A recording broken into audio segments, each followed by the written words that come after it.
So really my goals today are to provide an overview of the insurance policies we sell that are employee benefits.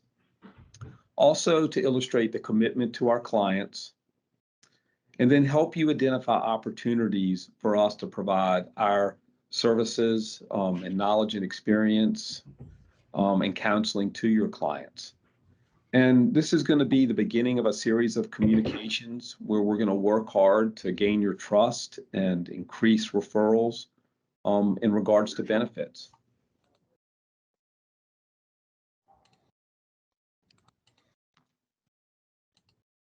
All right. So when we talk about employee benefits, we're talking about a lot of different insurance policies. We're talking about healthcare benefits, and that's the one that people seem to be the most focused on because it is the most expensive. It's the one we hear the most about, and it's the one that's the most important to employees. But there are also other benefits as well. There are ancillary benefits, and those ancillary benefits are considered dental insurance, life insurance, vision insurance, accident insurance, voluntary insurances like critical illness and hospital indemnity. And they also include the disability insurances that people might receive, either long-term disability or short-term disability.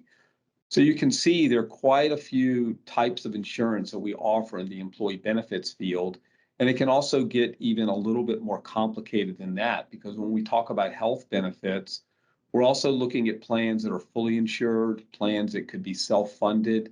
And then we also have a new development in employee benefits. It started about 4 to 5 years ago called level funding plans, which are kind of an opportunity for a smaller employer to kind of explore the benefits of being self-funded without taking on all the risk that you might have if you went self-funded. And when we talk about ancillary benefits, these benefits might be voluntary, where the employee is actually paying for the cost of the benefit, or they might be sponsored by the group and the group is paying the cost of the benefit. So there's a lot of different ways that we look at the policies associated with employee benefits, but we really try to make sure that we're helping employers understand how all these policies might work for them. And we see all of these lines of coverage as an opportunity for a referral. So we don't have to just talk to your client about their healthcare benefits. There may be interest in voluntary dental insurance or access to accident, critical illness, and hospital indemnity insurance. So any one of these lines of coverage could be a door opener and an opportunity for us to be introduced and an opportunity for us to learn more about your client and to learn about ways that we can assist them.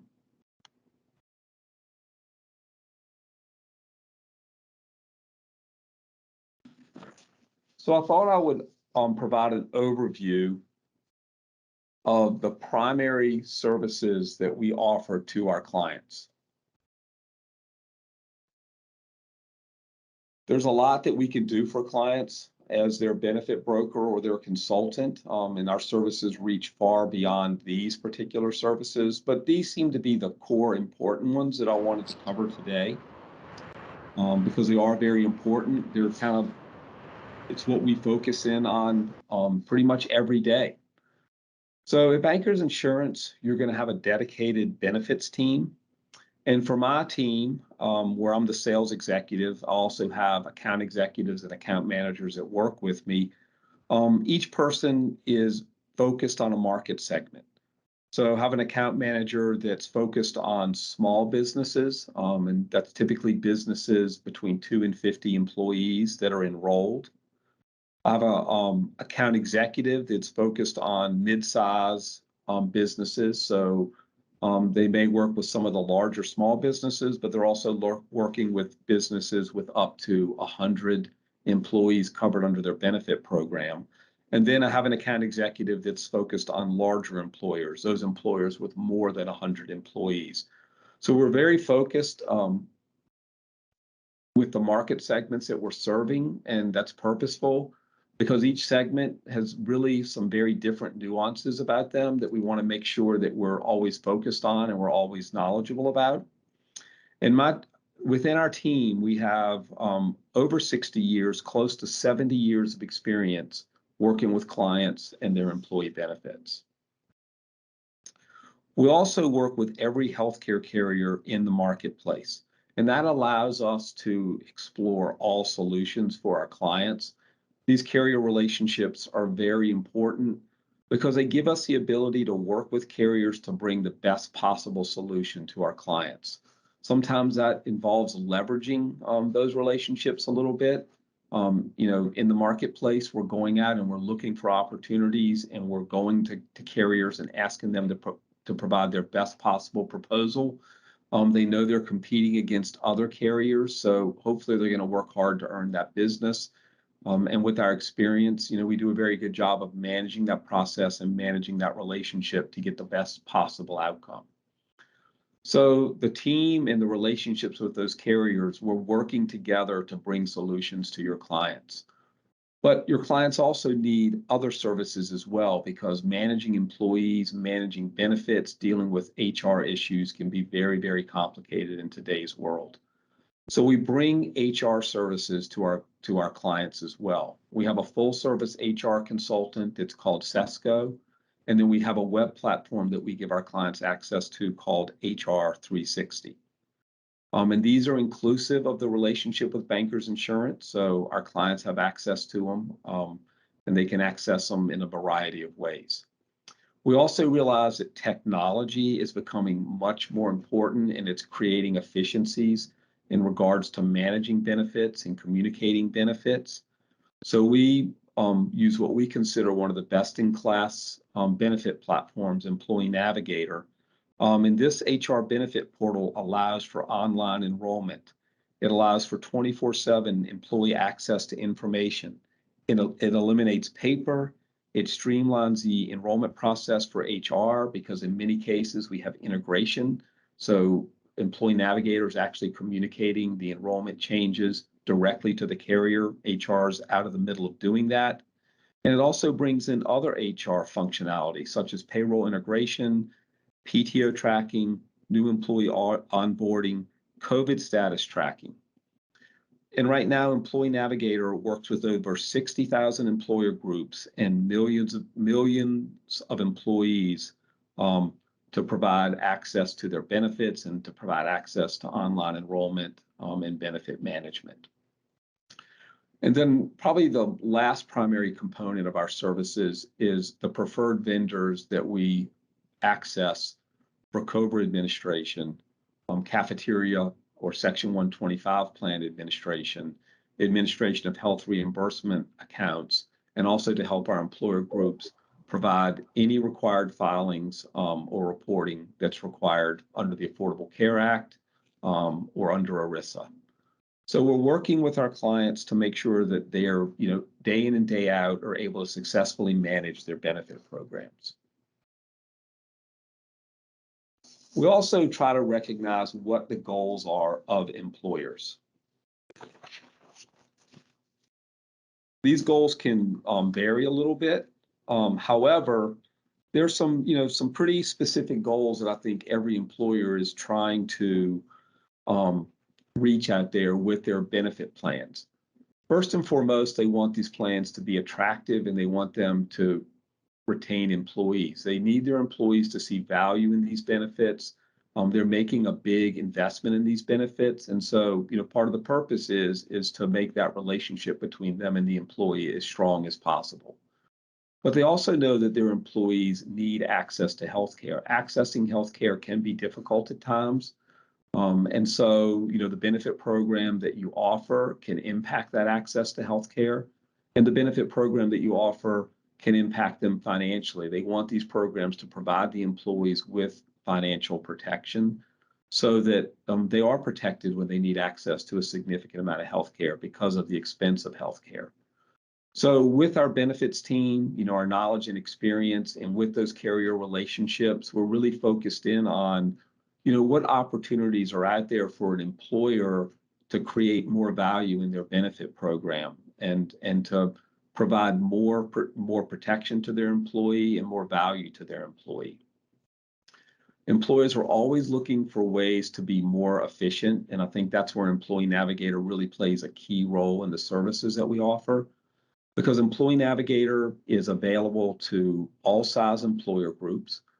We feel like that technology is best served in the small employer, 10 covered employees or more, up to 1,000 covered employees. So we think that's kind of the band where Employee Navigator is a great value to employer groups, especially since it's an inclusive benefit when you work with Bankers Insurance. A lot of benefit portals actually cost employer groups money. They have to pay to have access to those services. And so they gain access to Employee Navigator through Bankers Insurance. And what's really nice is that even small employers are able to gain access to this technology. And so these small employers are able to design benefit programs that are very much similar to what a large employer would offer. And, years ago, small employers would say, wow, I just can't offer what this larger employer is able to offer. I wish I could, but I don't really see how I'm able to accomplish that. Well, by using benefit technology like Employee Navigator, and looking at the opportunities in the marketplace and bringing in all those lines of coverage that I illustrated earlier in my presentation, we can actually create large employer benefits, but bring it down to an employer group that has as few as 10 employees covered under their benefit programs. So that's really nice. And I think that that's something that's, really served a very, a large segment of the businesses out there. Most employers are small employers. They're not as many large and mid-sized employers as we have small employers.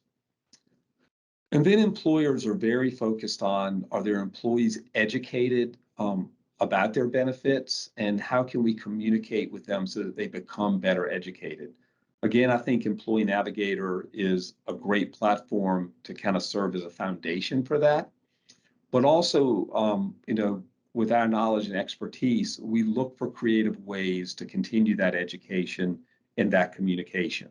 We might do it through webinars, we might do it through paper or documents that we create and we can send to them via PDF. So however we can educate employees and help them better understand the value of their benefit programs, and make use of these programs and really, get that investment that's being made back, we're committed to doing that. Employers also realize that they need a lot of help in supporting this whole benefit program and the HR function. Their employees need help at time. They need help at time to get questions answered or make sure that they're making the right decision around a particular issue.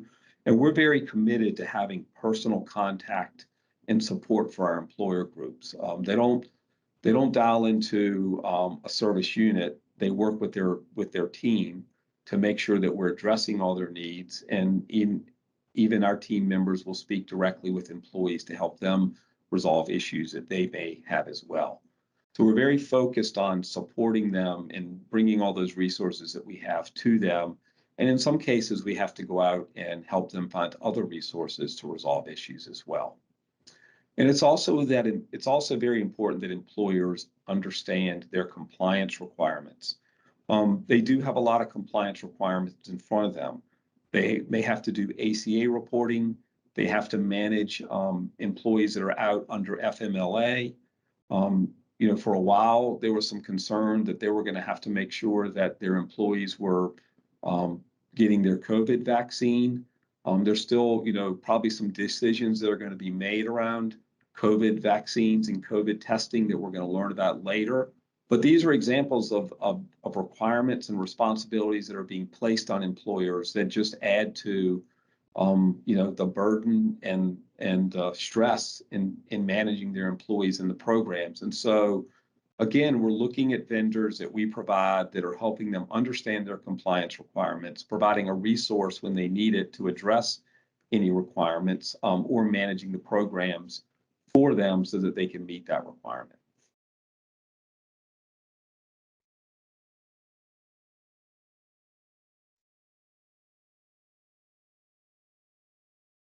So I thought I'd talk a few seconds about some specifics of how we work with our employer groups. This slide illustrates the timeline that we follow when we're working with a client on a renewal. And you'll see that, our goal is to meet with the client early, let them know where they stand with their renewal from their insurance company. And, this could be any type of policy renewal, from disability to healthcare to dental, to life insurance. But, give them very, ample notice to know where we're headed with the renewal. We're obviously talking to them day in and day out, and we're trying to gather this information as quickly as possible. But we want to establish a timeline and expectation so that we can have a successful renewal and a successful open enrollment. So part of that process is communicating our starting point. And then we have to, discuss what are our opportunities in the marketplace. What do we want to do this year? What do we want to accomplish? And 90% or 99% of the time, the goal is to reduce costs, or limit any cost increase, try to have consistency in benefits that are offered to the employees, look for opportunities to improve the benefit plan, whether it's improving cost, improving the access to providers, or improving how comprehensive the benefits are. So we're evaluating all that. We're going to market. We're using those relationships with our carriers to look for opportunities for our employer. And typically in that first 30 days of the renewal timeline, we are evaluating all of those opportunities and our ability to try to meet the employer's goals and to improve or manage the situation. And so once we've made some decisions about the plans, then we're going to go in and we're going to create new open enrollment documents, communication pieces for the employees so they can learn about any changes or any features in their benefit plans that they need to know about.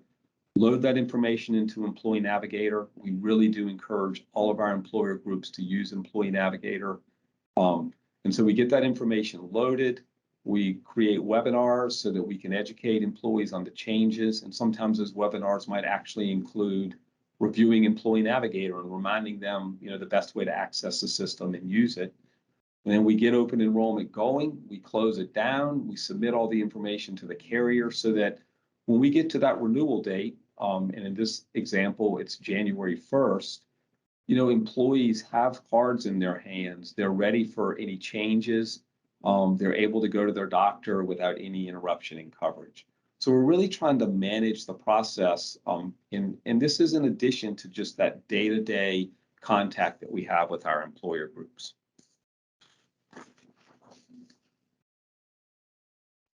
And I, would do think that open enrollment can be a very positive experience for employees because it gives us an opportunity to educate them more.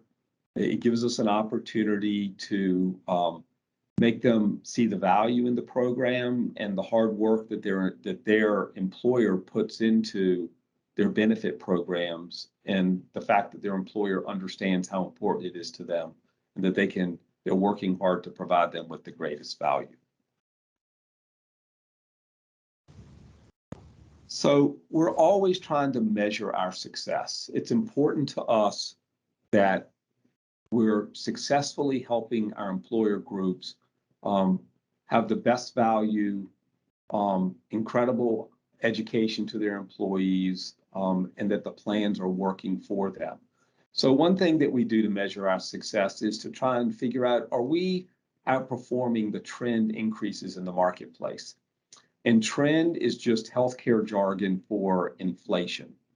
So, we all know that the premium for our health insurance tends to go up. Hopefully that's not always the case, but it does go up, and it tends to go up at an inflation rate that's higher than what normal inflation is. And so that compounding effect has made health insurance inexpensive. It's made out-of-pocket costs for employees more expensive. So it's painful for people, and it can be painful to access care. So we really work hard to measure and try to communicate to our employer groups, can we do better than what the insurance carriers are telling us that they have to increase their rates every year? And for 2021, that trend increase was around 8%. So, the compounding effect of 8% can be pretty significant. So that's one thing that we focus on immediately with our, how can we save money? How can we lower cost? How can we make the value to the employees, the best or the greatest? So we're measuring that. I looked back as in putting this presentation together, and I looked actually at the group that I pulled the timeline for, and over 7 renewal cycles for this group, their trend increase was actually negative. So we were able to really work hard by going to the market, leveraging our opportunities, and we were able to maintain the exact same benefit plans for all 7 renewal cycles and the same carrier for all 7 renewal cycles with a negative trend increase. And we're very happy about that. For this particular group, what was really important to them was consistency in benefits.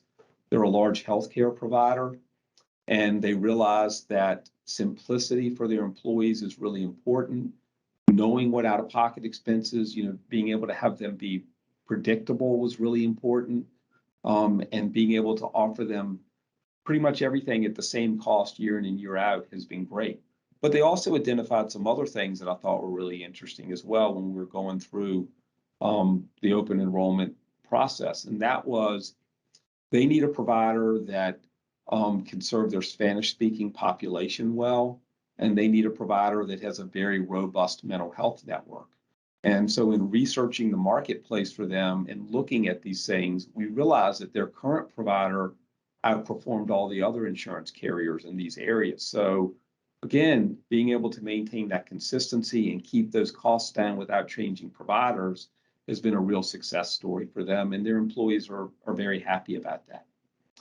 And we were able a few years ago to successfully introduce this technology to this employer group. And so when you have multiple offices and you're not allowed to have in-person meetings, having this technology in place when COVID hit us really served us well. And so they've been really happy with the technology. They feel like it served them well. Their employees have adapted to it really well. And so, that technology has become an important component of their benefit programs. We also want to make sure that we have the resources to help our clients stay compliant. And really those resources, follow along 2 lines.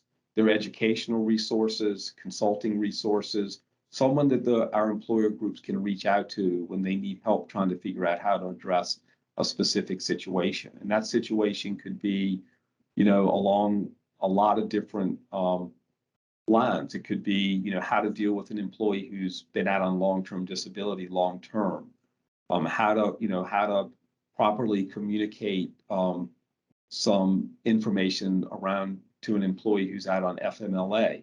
It could be about ACA reporting. So it can be about a lot of different things, and that's where our relationship with SESCO allows us to have face-to-face contact, questioning, consulting being provided back to our employer groups when they get into these situations.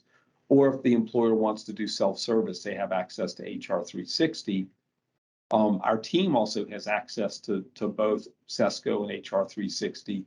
So we can have a conversation with our clients about how can we help you resolve this issue and find the resources you need. And then our preferred vendors make sure that they can administer any programs that need to be administered on our client's behalf. So we have those components in place to help them stay compliant and to address any new compliant issues that come up or may be coming at us in the future. And we also feel like it's important that our benefits team is available and responsive. And so by having people dedicated to specific markets and having account managers dedicated to clients, then our clients tell us that they like the fact that they can reach out to their account manager and they know that that account manager is going to help them resolve any issues that they have. They're going to take ownership of that and they're going to work with it to get it resolved. And then I think the last thing is, are we leveraging our opportunities in the most appropriate way for our clients?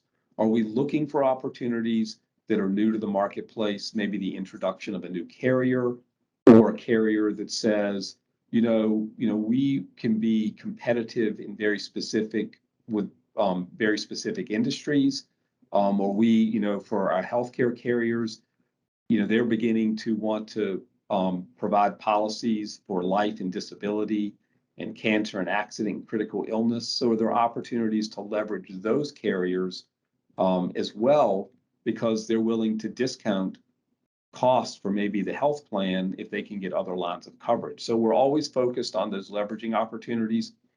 I personally don't like the word leveraging, but I think in the situation where we're trying to drive value for our clients, trying to look at opportunities where the marketplace is presenting to us, leveraging, unfortunately, is the best description, because it is, but we are putting pressure on those opportunities to create the best opportunity for our client. So we're constantly measuring our success and making sure that what we're trying to do for our clients is relevant to what they need.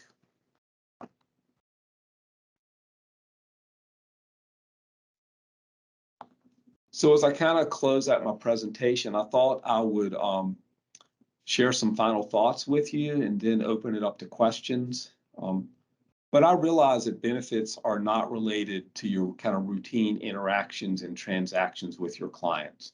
So our goal is to continue to provide you with more information and knowledge, so you'll be more comfortable and possibly more successful identifying opportunities where our expertise could benefit your client. Employee benefits are a significant cost to employers, so they do think about it a lot. I think they're all interested in learning new ways or new strategies to bring more value to their benefit programs. And their programs need to be competitive, because employees are paying a lot more attention to benefits. They're looking at, how is their employer providing these benefits to them? How comprehensive are they? How much do they cost? And they are an important component of that relationship now. And even though employers are impacted by the cost of benefits, they don't always understand that they may be some opportunities to improve the program, either through the cost of the program or the benefit of the program or the administration of the program. So I feel like your clients could benefit from consultation, and that's really what we try to do. We try to bring our knowledge and expertise and consult with employer groups to help them make good decisions. And we're more than happy to do that with you, and look forward to the opportunity to do that. We ask that you target employers with more than 25 employees. That's very important. That's kind of where the sweet spot begins, where the opportunity cost begin to make sense, because it can be very time consuming working with employer groups. And so, we need to try to focus it on the ones where we're going to achieve enough revenue where we can continue to really provide awesome services to them. And we are here to help. I'm more than happy to answer questions that you have about employee benefits. It can be any question. So, feel free to reach out to me if you have questions about benefits themselves, or, do you think something, should you be thinking about opportunities in a certain way? So let us help you. I thank you for your time, and hopefully I'll have an opportunity to work with some of you all in the future. And with that, Zach, I'm going to turn it over to you to see if there's anything that you think we need to add, or if anyone's sent any questions in, or if you have any questions. Perfect. I'm not seeing any questions sent in, but we can open up to the group in a second. I will remind everybody, we're here to help, and please call us with any questions you may have, or if you want to talk about opportunities. But please remember to refer to your existing referral channels for any referrals coming to Bankers Insurance, to make sure that we're able to track those and stay on top of them. Daryl, when you're speaking, one item that I'm constantly asked. Actually, Matt has a question right here. Let me get this first. Actually, let me hold off on that 1 second.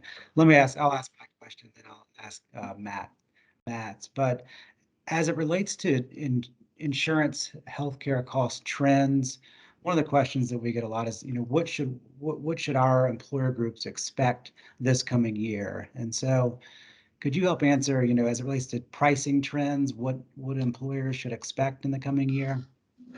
I mean, it's a very difficult question to answer because, even with the employers that we look at, a negative increase to, all the way to, a 30 or 40% increase. That's impacted by the market they're in, um, claims experience or risk that's in their group. It can vary by group. And then, depending on the situation, you're going to look at the marketplace and you're going to look at opportunities to impact that trend. So, if someone said just, if we all paid the same amount for insurance, what would it go up each year? It's average anywhere from 7 to 12 or 13% over the past 10 or 15 years. So, but it's our job to get in and work on getting that cost down to the employer so that maybe they're not having to get the full impact of trend increases. But, it's just like when you buy anything, you go out there and you look for the best price, and sometimes the best price is less than, what the market price should be. So you're working hard to really go in and focus in on that cost and look for ways to drive the cost down or drive the value up, or hopefully do both. But overall, the overall average cost increase is around 7% this year for medical and around 9% for pharmacy. So, depending on your utilization of medical and pharmacy, you're looking at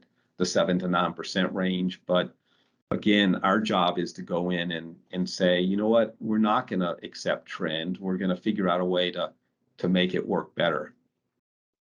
Perfect. That's a great explanation. And the next question is regarding the carriers we represent. Maybe how many or kind of which carriers do we represent in the market? Just kind of getting an idea of that. That's a great question. So, and I'll answer it, and hopefully it'll be good and clear. But, there are, the primary insurance carriers are Aetna, Anthem, United Healthcare.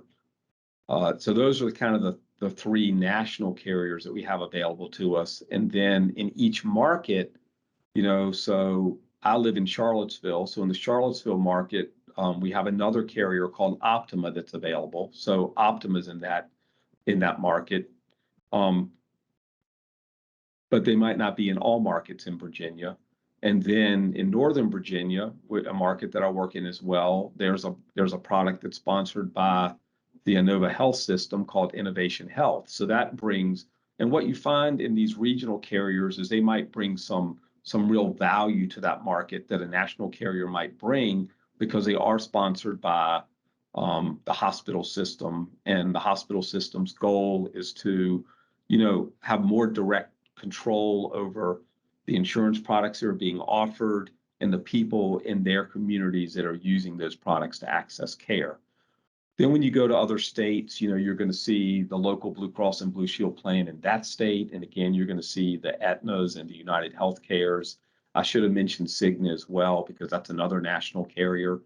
But we work with, all of those insurance carriers. We work with the regional based carriers that might be available to specific marketplaces or specific states.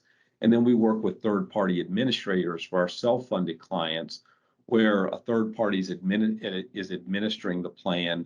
And when you do that, you're really breaking all the components of your healthcare apart, and you're making, individual selections about them. So your TPA can be located anywhere. We have preferred TPAs that we're going to want to work with. And then with that TPA, you're going to look at the location of the employees, and you're going to go to a carrier or a network and pick the provider network. Could be Cigna, could be Aetna, could be a local network. You're going to go and negotiate reinsurance through a reinsurance carrier. You're going to go pick your pharmacy benefit manager, which we refer to as a PBM, and you're going to push those components together under the management of the TPA. So, and typically a TPA, you might see that with a very large employer, or an employer that has, a lot of people in a lot of different states, and they need some flexibility in their benefit plan design. So, for the carriers that we that we read, that we see in advertising, or we see, on a fully insured basis. You're looking at the Blues. In Virginia, it's Anthem. North Carolina, it's Blue Cross and Blue Shield of North Carolina. Maryland and DC, it's Care First. You're looking at Aetna, United Healthcare, and Cigna. And then you have regional players that are serving specific regions or specific states, but they can't work with people outside of those states. Perfect. That's a great explanation. So we basically work with all the national carriers as well as the regional ones, and can, based on the client's need, we can match it up with one of those And, carriers. I should add, interestingly enough, your carriers then have different products that they offer based on employer size. So when we talked about level funding, all of those carriers are offering level funded products, and they can be a great tool for employer groups to, um, save money, um, to lower their cost of healthcare, to share in claim surplus. So, when you're out there talking to your clients, two things come to mind that might be great introduction questions to them, especially if they're a smaller employer under 100 employed or enrolled employees.